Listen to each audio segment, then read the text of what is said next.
Hi everyone, I'm David Fisher, and this is Presidential Chronicles. The series of books and videos on American history is seen through the lives of the Presidents of the United States.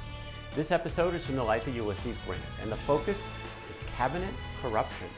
The year is 1873, it's March, and Grant is heading over to the Capitol to be inaugurated for the second time as President of the United States, and if he knew then what was going to happen in the next 4 years, he might have turned it down. Well, not a lot of joy for Grant, mostly headaches in the second term, as his cabinet faced one scandal after another, and we will talk about them in this episode.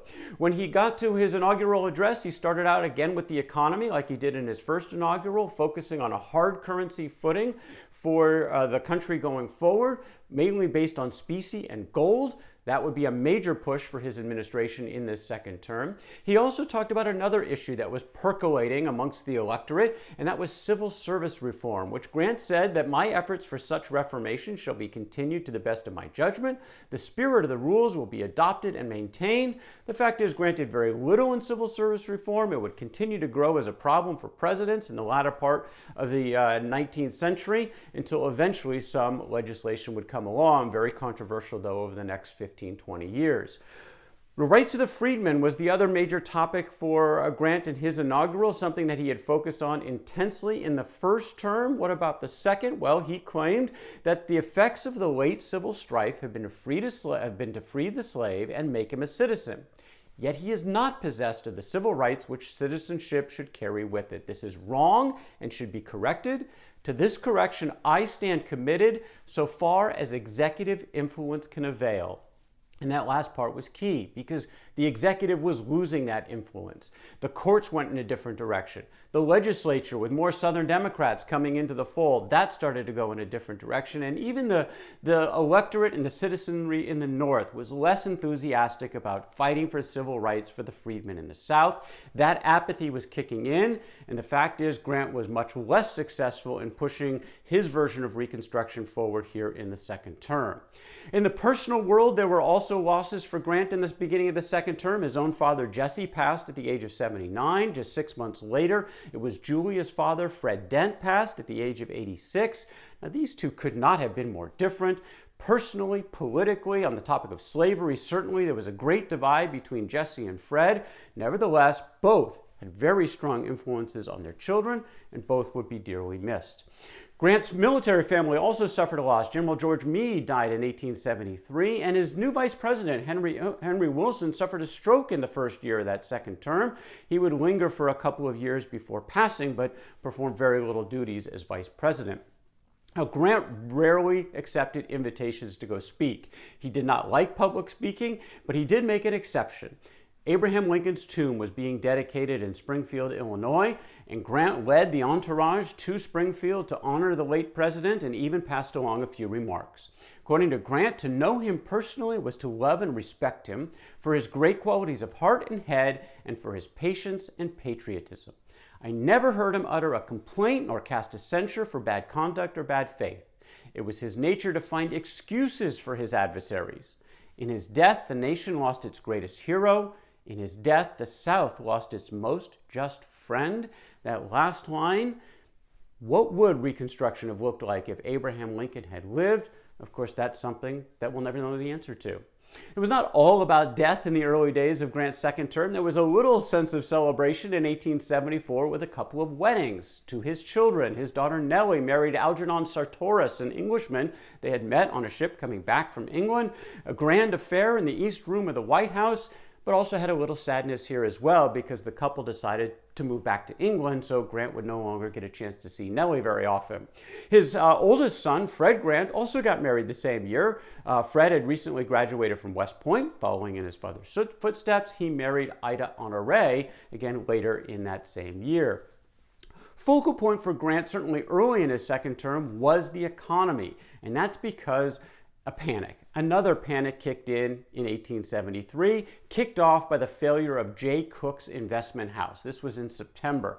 The dominoes then fell Banks fell, other investment houses shuttered their doors, railroads went belly up, very few new railroads were being constructed, unemployment surged, even the New York Stock Exchange closed for 10 days because of the nature of this panic, and it still went south. So the question was, what would the federal government do? In the past, federal governments had kind of stayed out of these things and just allowed the economy to fix themselves. Grant was being pushed hard to support what Congress called the inflation bill that it recently passed, which was going to, frankly, flood the market with new greenbacks, put more paper currency into the market, which is something that Grant had always been against. Well, Grant thought about this a lot. He was lobbied heavily by his own Republicans to sign this bill, and he wrote out a statement on why he had just signed it. And then he was looking at it, and he decided to change his mind. According to Grant, when I finished my wonderful message, which was to do so much good to the party and country, I read it over and said to myself, what is the good of all this? You do not believe it. In fact, you know it is not true. Throwing it aside, I resolved to do what I believe to be right, veto the bill. I could not stand my own arguments. Grant believed, like some of his predecessors, that it was okay when these panics come along to have some economic suffering in the short term, but don't sacrifice the long term. And Grant believed by getting back on sort of a greenback-focused economy away from gold, this was going to be a long-term mistake. This currency issue would be the hot political issue really over the next 20 years, and Grant was putting a stake in the ground where he stood, and he went further. Congress passed the Resumption of Specie Act, which was a little more forward-looking. It didn't take place immediately, but it established a timetable for the redemption of the outstanding paper money with gold. Now, and this would retract the amount of paper funds that were in the economy, try to put the country back on that hard currency footing, which was a major accomplishment in Grant's mind. In fact, Grant believed his veto of the inflation bill and the signature on the Resumption of Specie Act were his most significant accomplishments of his presidency, and they certainly had long-term implications as these currency wars would take place over the next 20 years. Mark Twain was the one who gave this era its name, the Gilded Age, a period where the rich got richer, often on the backs of the poor and often through ill-gotten gains. Bribery was common, the greasing the palms of the politicals who would pass laws and kind of look the other way. This started to be the cost of doing business, and it was fairly pervasive, and it got close to home to Grant in the second term, impacting his cabinet in a number of ways. Let's talk about a few of them. His Interior Secretary was Columbus Delano. He tried to implement Grant's Indian policy, which was a major focus in the first term, but he was also implicated in taking bribes regarding decisions on land grants. His son, who was also employed in the Interior Department, was also implicated in this. Now, Grant initially defended his secretary, which was almost always his instinct. His common response was to defend those around him, but the situation ultimately became untenable. He accepted Delano's resignation, brought in Zachariah Chandler to take his spot, and Chandler cleaned house. In fact, he revoked hundreds of the grants that Delano had initially offered. Then you got the Treasury Secretary, William Richardson. He was key aide to Grant and a key ally in working through the Panic of 1873. Well, as part of this, he hired a former Union general by the name of John Sanborn to go after about $400,000 in unpaid taxes throughout the country, and he was highly incentivized by Richardson. You go after this, you get to keep half the money. Problem was that Sanborn was charged with corruption. It became public. Richardson eventually took the fall and resigned. Benjamin Bristow, now he's the Treasury Secretary, and he decided to go after corruption aggressively, including tax cheats. He set his sights on the distilleries in the St. Louis area, and he hired some of his own investigators that uncovered massive tax fraud. These were called the whiskey rings, and among them was the revenue collector in the entire area by the name of John McDonald. Now, McDonald was a close friend of the president. He had served under Grant at Fort Henry, Fort Donelson, and at Shiloh, and Grant was shocked at not only the scope and scale of these tax cheats, but the fact that his friend, John McDonald, that he appointed was sort of locked in the center of all this. Well, Bristow went at it aggressively. He got 100 convictions, roughly, in this set of prosecutions. But it even got closer to home than that, because in the papers of the perpetrators were some references to Grant's personal secretary, Orville Babcock, one of the closest people to Grant in his inner circle. Now, Grant was really shaken by this, but he was unmoved in terms of trying to play favoritism. He was going to go after the guilty. According to Grant, let no guilty man escape if it can be avoided. Be specially vigilant. or instruct those engaged in the prosecution of fraud to be, against all who insinuate that they may have high influence to protect or to protect them. No personal consideration should stand in the way of performing a public duty. If Babcock is guilty, there is no man who wants him so proven guilty as I do, for it is the greatest piece of traitorism to me that a man could possibly practice. Very strong words from Grant. He encouraged all this cooperation. But then he got into the situation a little bit deeper. And Babcock said, look, I didn't do anything wrong. And eventually, Grant sided with Babcock. He even agreed to speak in testimony at his trial. He sat on that witness stand for about 5 hours as a character witness for Babcock. Eventually, Babcock was found not guilty. That said, Babcock had lost the trust of his boss. Eventually, he resigned. And Grant decided to replace him with someone who couldn't get much closer to him, and that was one of his sons, Buck. The Attorney General, George Williams, 1875, the Attorney General accepted a $30,000 bribe. What was it for? To drop litigation against a mercantile house by the name of Pratt and Boyd. He was going to drop that litigation for the cash. Grant learned about it, demanded his resignation. Then there's the story of William Belknap. Now, this is a name that's actually come up recently in our political circles because of the unique circumstances that Belknap went through. Belknap had been with Grant throughout most of his presidency. After John Rawlins had passed, Belknap was the Secretary of War, and he and his wife were very personally close to Grant and Julia. They spent a lot of time together.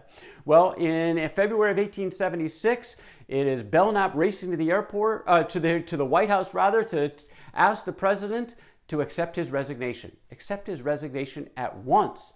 Well, it turns out that Belknap had accepted kickbacks for appointing agents to head up the Indian trade posts. He and his wife were both implicated in this. Grant immediately accepted, but this was not over. The House of Representatives decided to impeach Belknap, even though he had already resigned. He was no longer an executive branch employee. This is the only time in the history of the country this has happened where a former executive branch employee was impeached by the House of Representatives. The question then became on the hands of the Senate. Would they even take the trial? Did they recognize the House's constitutional authority to impeach a former executive branch officer? And there were consequences to this if they did, because obviously he could no longer be kicked out of office, the sort of what is typically thought of as the main punishment for an impeachment and a conviction. But there was a second penalty associated with these that could also be imposed, and that was to limit his ability, actually to refuse his ability to run for any political office ever again. So there still could be consequences. The Senate eventually determined that it could take the case. Debated it for several weeks. They took the case, and Grant once again said to all of his current and former cabinet members, go testify. No executive privilege. Go out and tell the truth.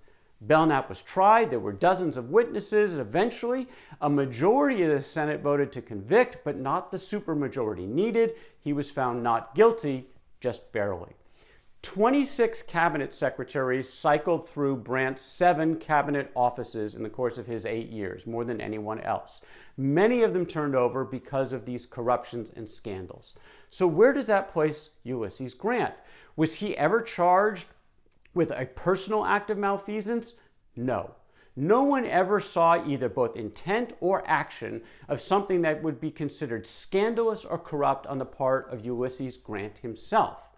Nevertheless, the buck stops with the president. He's the boss. He hired these folks, and it was his responsibility to oversee them. And this wasn't a one-off. This was a pattern of behavior. One cabinet secretary after another, on the take, involved in ill-gotten gains, malfeasance. It's hard to not look at the Grant second term as being one that is prominently focused on this topic of cabinet corruption. Was Grant personally corrupt? No evidence of that. Was he tainted by it and his own naivete and excessive trusting and lack of oversight of his administration? Is he condemned for that? Yes, he certainly has responsibility there. The final year of Grant's presidency, he had one great joy, and that was to open up the Centennial Exposition, a 100-year celebration that took place in Philadelphia. He was a major proponent of this, a chance to celebrate the remarkable progress of the United States across all areas, including technology and other areas of science and art, and he was happy to celebrate and kick off that celebration in Philadelphia.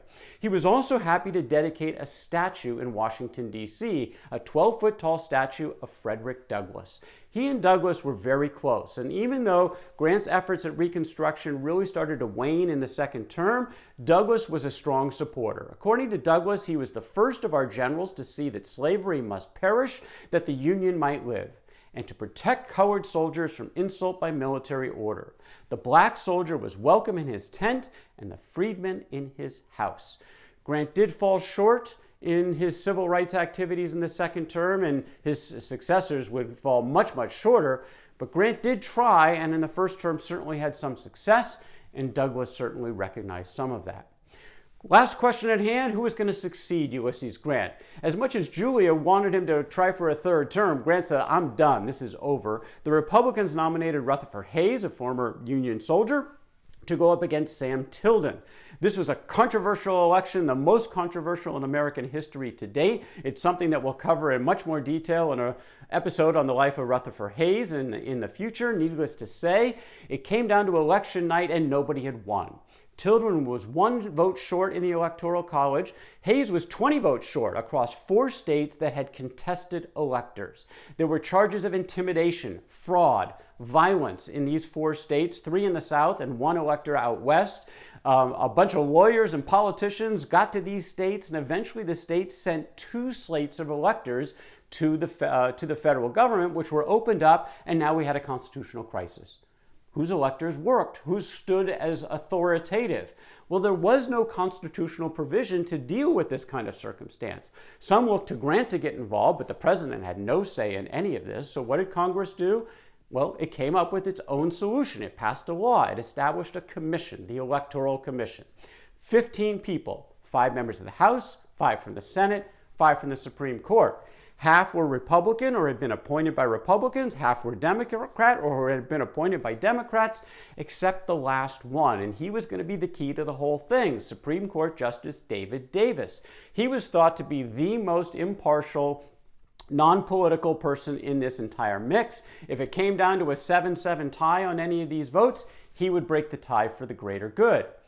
Problem was, Davis had just been elected senator from his home state of Illinois, and he didn't feel he could do the Electoral Commission, and he's on his way out as a Supreme Court justice. He declined the opportunity.